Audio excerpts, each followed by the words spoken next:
दोस्तों नमस्कार। आज़ादी के अमृत काल बीत जाने के बाद या फिर क्या कहें कि चल रहा है, उसमें जिस प्रकार से विपक्ष की राजनीतिक हथकंडा अपनाने के बाद भी भारतीय जनता पार्टी जिस क्रम से आगे बढ़ रही है, विपक्ष के लिए बहुत ही चिंता का विषय बना हुआ है। आखिर आज विपक्ष राजनीति करे तो किन मुद्दों पर यह विपक्ष के लिए सोची समझी एक राजनीतिक तहत चाल के तहत उनके पास मुद्दों की कमी बनी हुई है।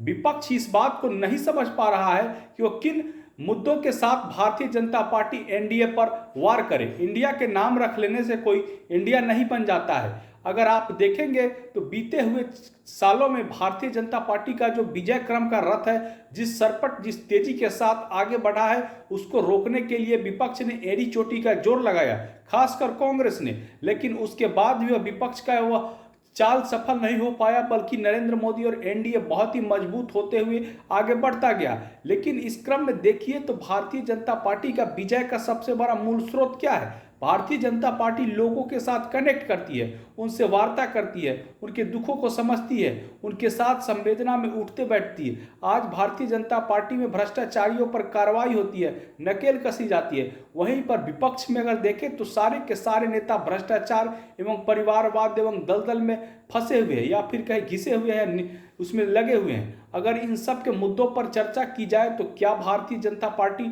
उन सब से आगे नहीं है? अगर आप देखिए तो यूपी में हो, हरियाणा में हो, जहां भी दंगे होते हैं आज कार्रवाई की जाती है। नूह में दंगे हुए, हरियाणा के मेवात में वहां बुलडोजर चला। बुलडोजर एक्शन पर विपक्ष की भी राजनीति घटिया राजनीति है।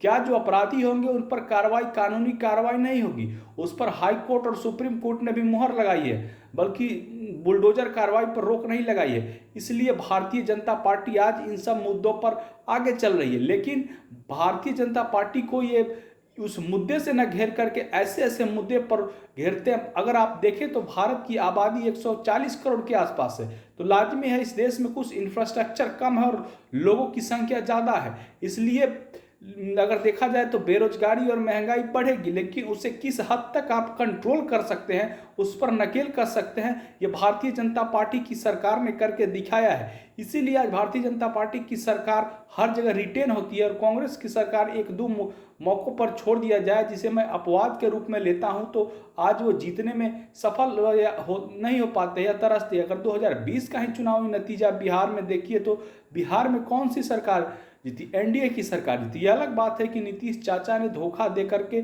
बिहार में विश्वासघात करके सरकार बनाई है। इसका नतीजा 2024 और 25 में नीतीश कुमार जी को भुगतने के लिए तैयार रहना पड़ेगा, और इसका नतीजा तेजस्वी यादव और आरजेडी को भी भुगतना होगा, जब जनता उनको जो ये धोखेबाजी की और धोखेबाज की सरकार बनी है, चीटिंग करके जो सरकार बनी है, उनको धोखा देगी।